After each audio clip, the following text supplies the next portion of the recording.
A lot of this isn't going to make sense to you, and I'm sorry about that. I'm just going to start at the beginning, with the house.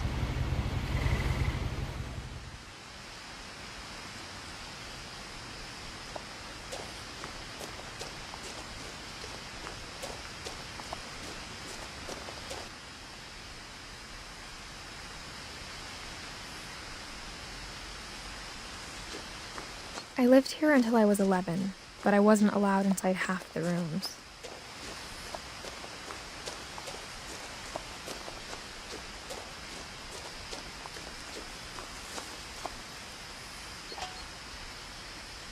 Inside the mailbox were bills from 7 years ago, marked urgent, open immediately.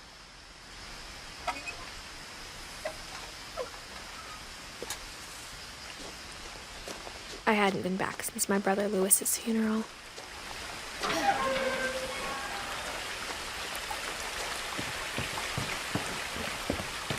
In her will, my mother left me a key, but didn't tell me what it unlocked.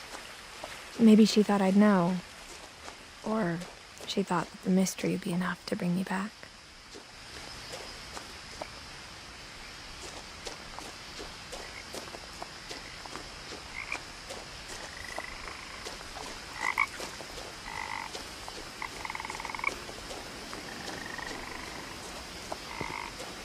The truth is, even after I inherited the house, I never thought I'd come back to it. But now I had questions about my family that only the house knew the answers to. The woods around the house have always been uncomfortably silent, as if they're about to say something but never do.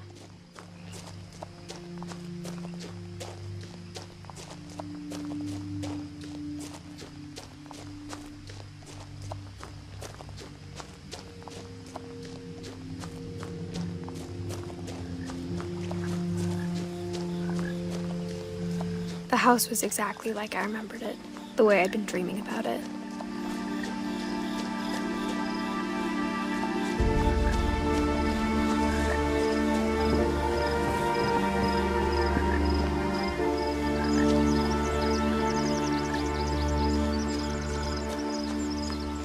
As a child, the house made me uncomfortable in a way I couldn't put into words. Now, as a 17-year-old, I knew exactly what those words were.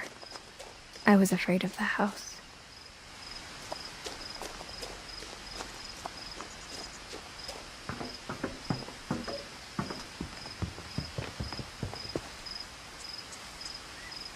I hoped the key might unlock the front door. It didn't.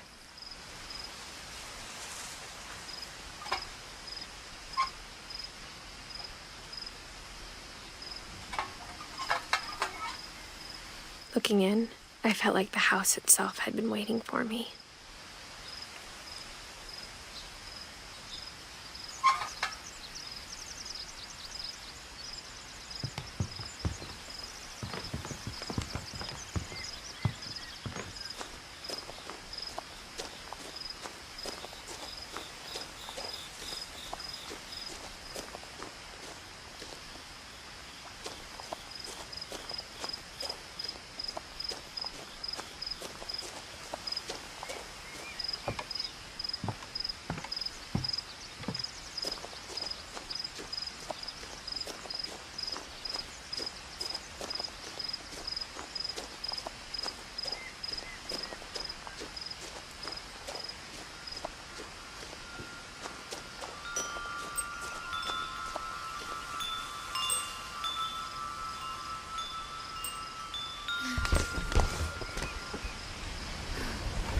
Crawling through the doggy door used to be a lot easier when I was 11.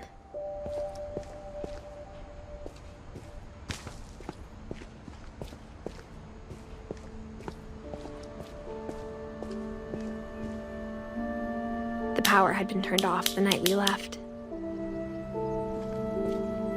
For the first time in years, I felt like I was home. But instead of a family, there were just memories of one.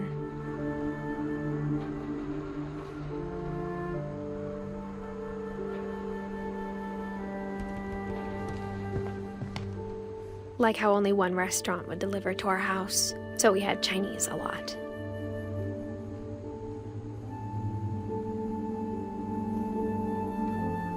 Or how after Louis started working at the cannery, we all got sick of eating salmon. Except our cat, Molly.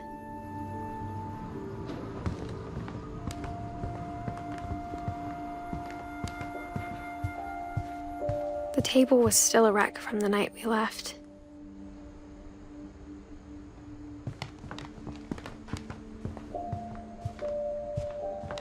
It was like a bomb had gone off, killing everyone but sparing the furniture. My mom was the only one of us who could imagine Great-Grandma Edie living in a nursing home.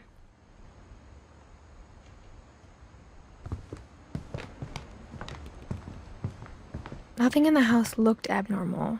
There was just too much of it, like a smile with too many teeth.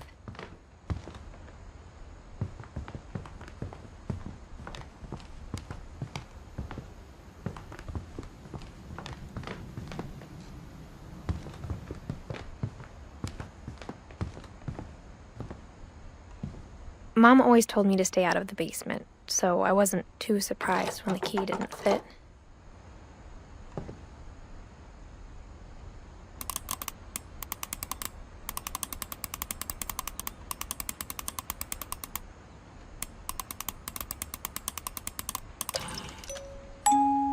Great-Grandpa Sven built a music box for Barbara, along with the rest of the house.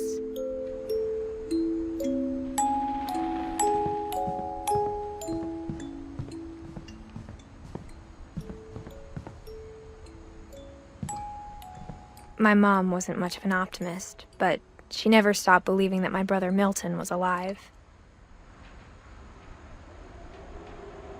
A lot of things got left behind in the whirlwind of that last night.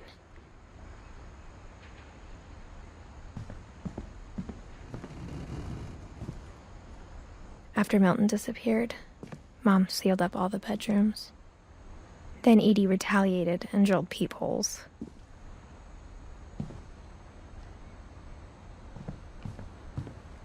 I spent a lot of time playing in Great Uncle Walter's room. I think my mom sometimes regretted not sealing it up. Louis told me there were secret passages, but I never believed him.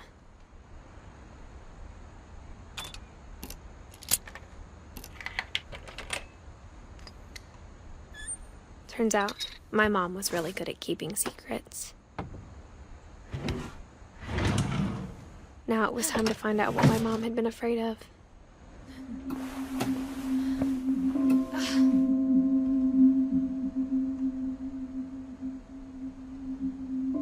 Reading this, maybe it sounds like I had a plan, but I had no idea what was behind that door.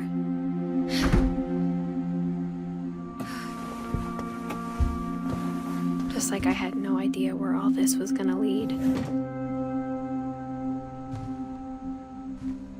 I grew up looking at Molly's room through the peephole.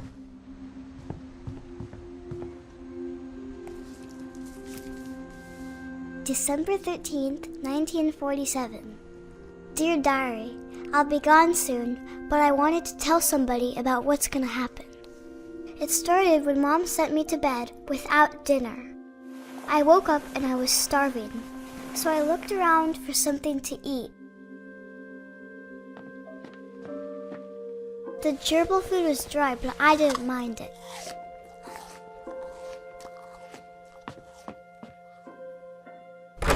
Mom, can I come out now? Sweetheart, it's late. Go to sleep.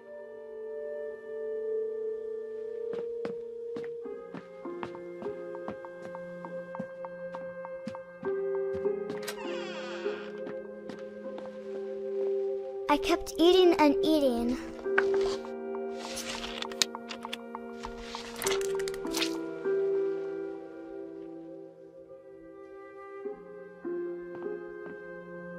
I ate a lot of things that night.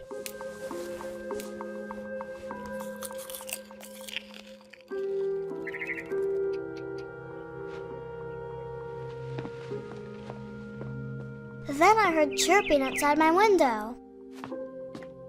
It was a barn swallow going back to her nest. reached out for her.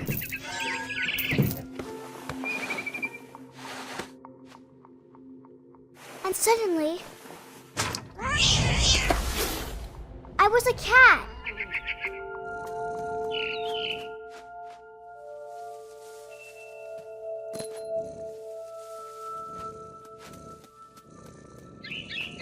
I tried to be quiet, but the bird was really scared.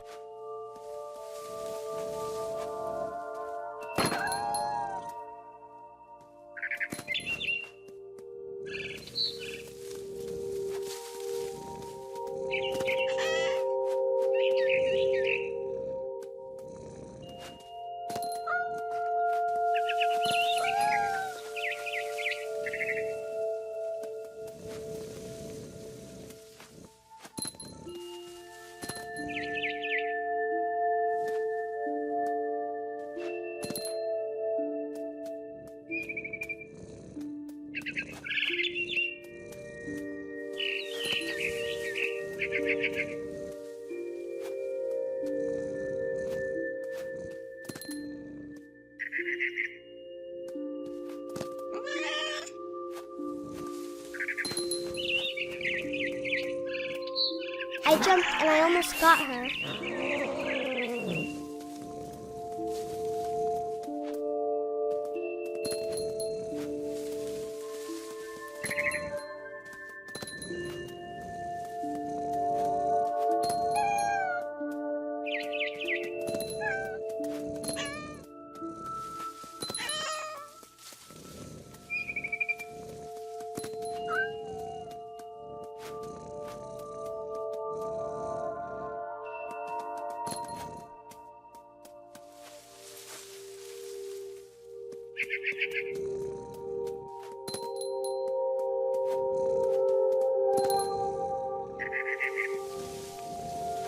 I could tell she was getting really tired.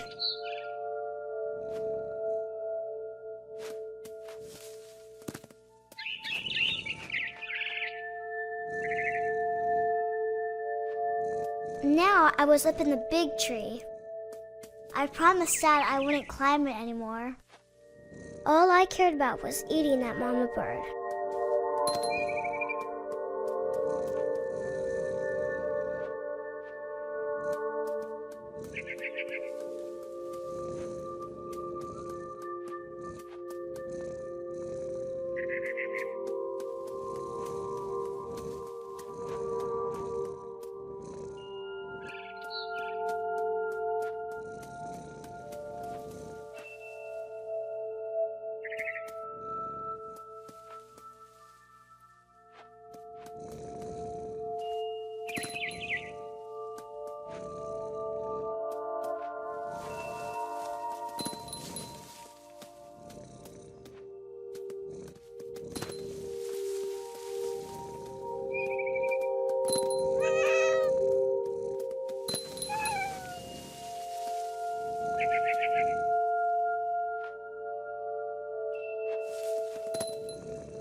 I gobbled her up. And suddenly, I was an owl. First, all I heard was the wind. Then I heard little teeth nibbling in the grass.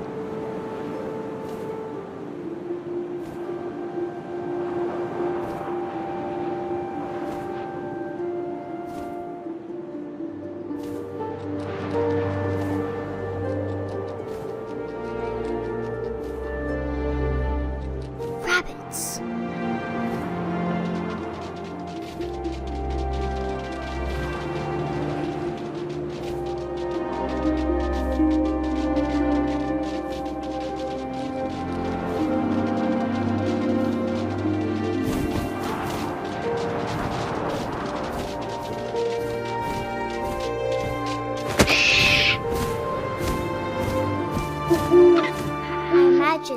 face looking up and seeing mine through my talons. I swallowed him up, and I didn't chew one bit. Then I flew off to find something bigger.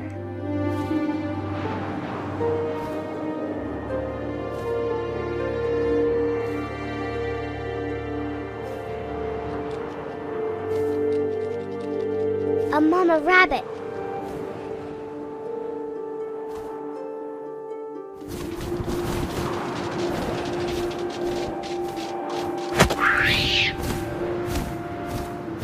She was almost too big to carry.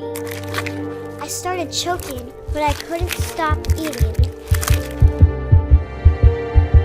Then suddenly, I was a shark.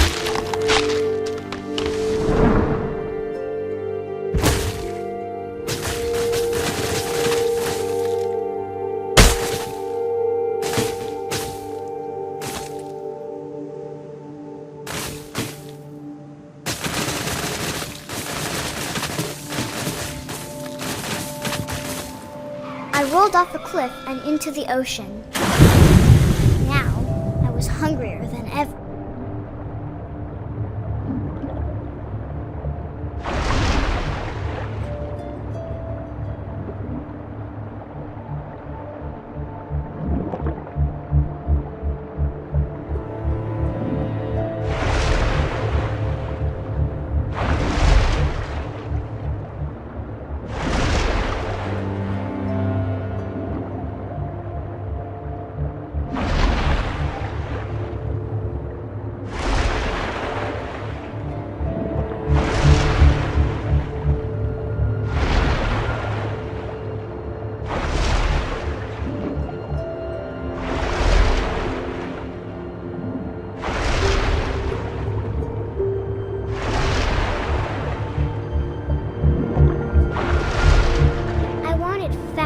Juicy seeds.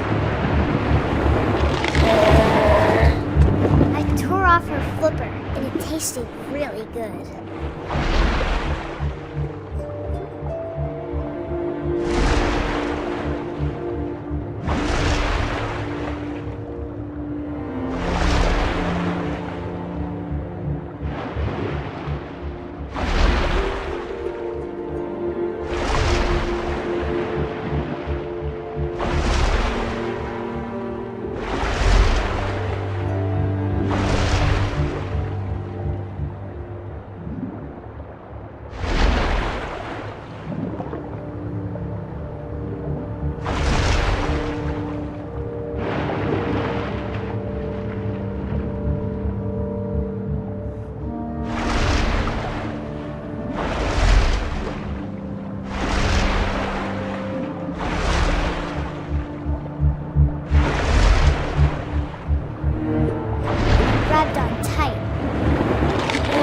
So hungry, I jumped out of the water.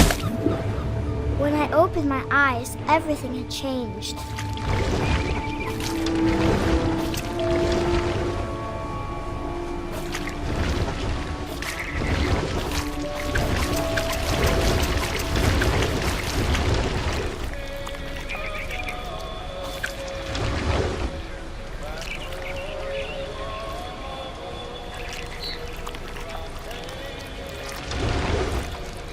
Now I was a monster, and I smelled people everywhere.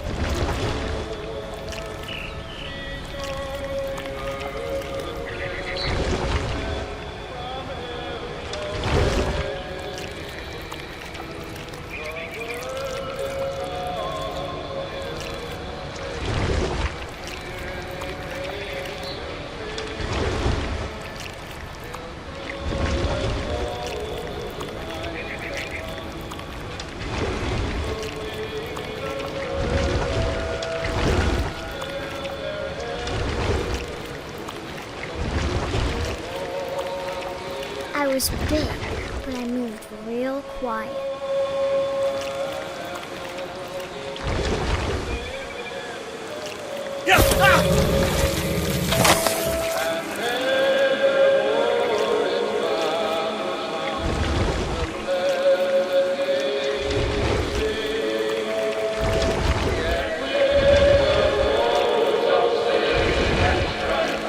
I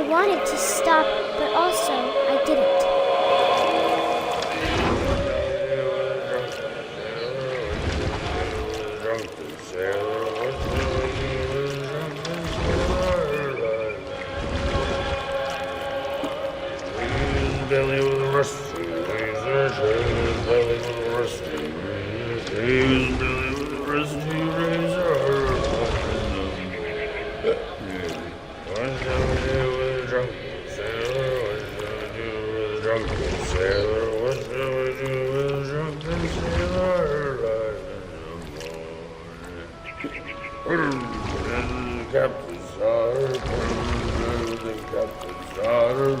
captain's daughter. What shall we do with a drunken sailor? What shall we do with a drunken sailor? What shall we do with a drunken sailor?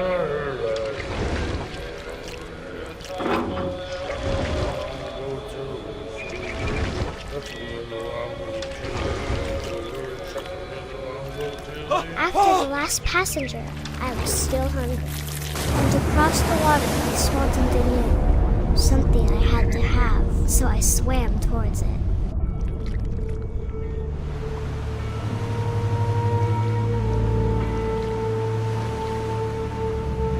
I slithered onto the sand, and the good smell went into an old pipe.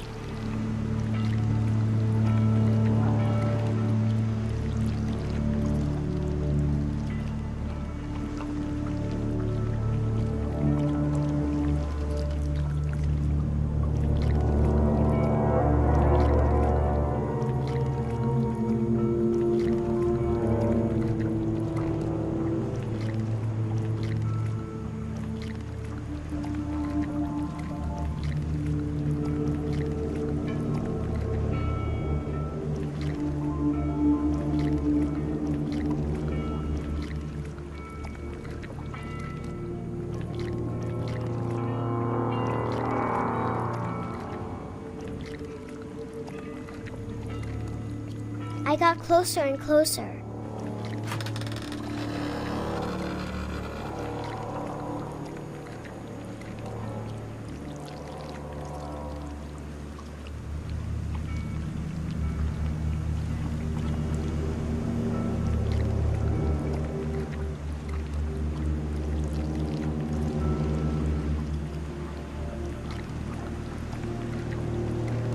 All of my stomach started growling.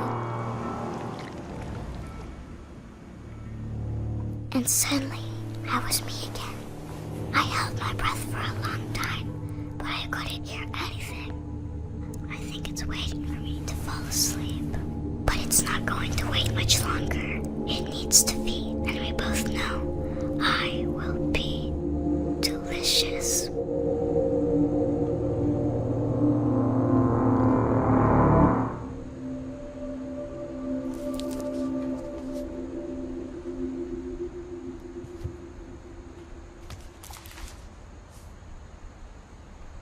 I'm not sure if I believed all of that, but I'm sure Edie would have.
This will be obvious later, but my mom never told me any of these stories. Edie would have, but Mom didn't like bringing up the past. Though, when we adopted a stray kitten, she was the one who named it Molly. I spent a lot of time in Great-Grandma Edie's room.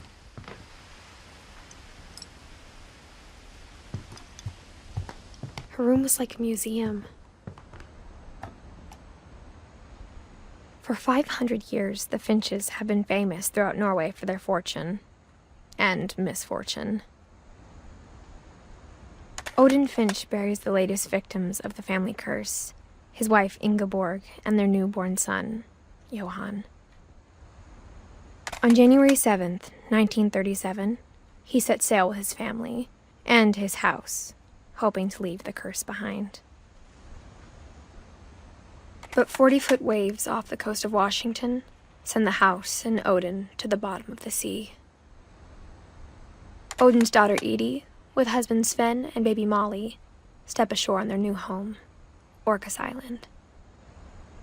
Odin Finch is the first to be buried in the new family cemetery. His daughter Edie is already dreaming of a new Finch house.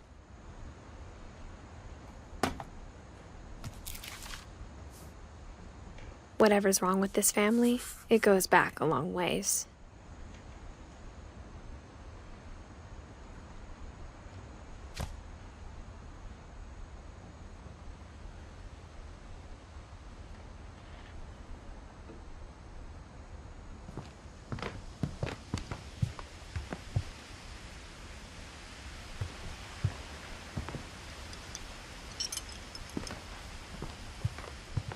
When Edie told people Sven was killed by a dragon, she could also have said he was building a dragon-shaped slide that collapsed.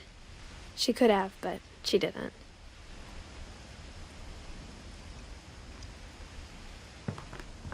Even in her 90s, sometimes Edie seemed a lot younger than my mother.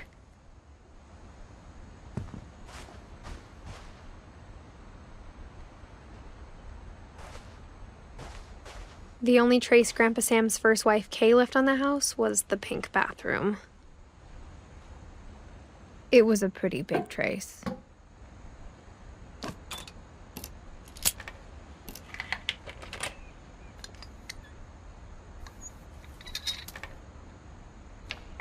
There's a secret in this bathroom.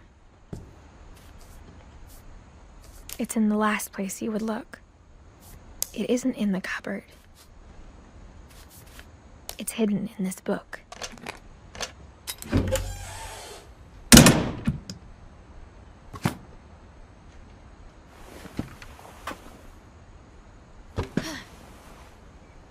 Sven gave Sam an old camera he'd refurbished.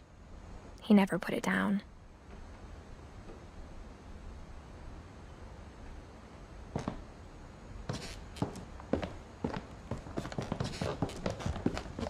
From the paintings on the wall, it was clear my brother Milton had been here before me.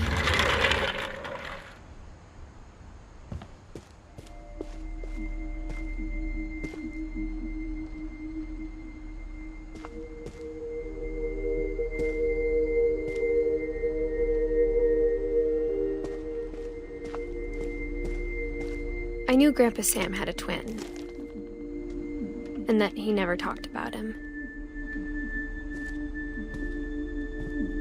I guess my grandpa didn't like history any more than my mom did.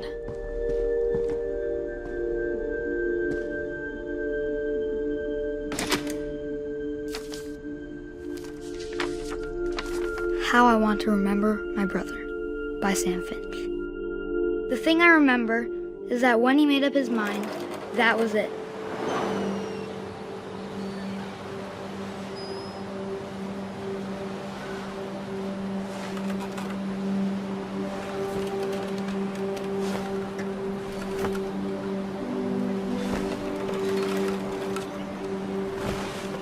My brother said he'd die before he ate another mushroom, and he did.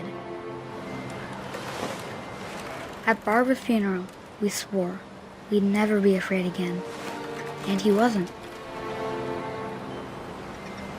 I think Calvin always wanted to fly. Sam, Calvin, dinner's ready. Coming!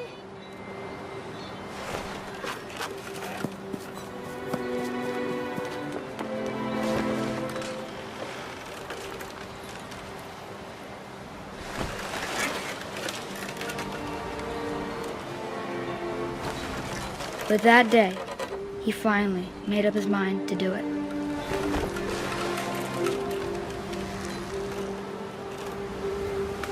I told him going around was impossible.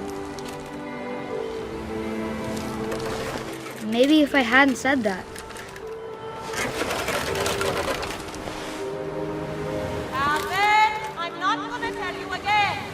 Maybe if the wind hadn't picked up, then maybe he'd still be here. But I doubt it. I think he'd already made up his mind. That's what I want to remember about my brother.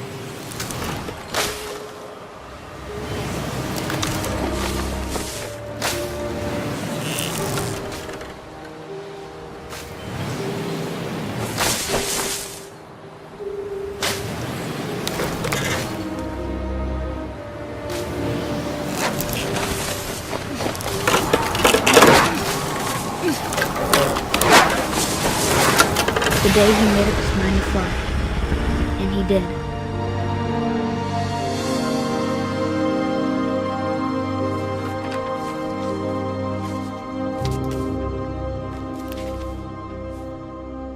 Calvin's story felt strangely familiar.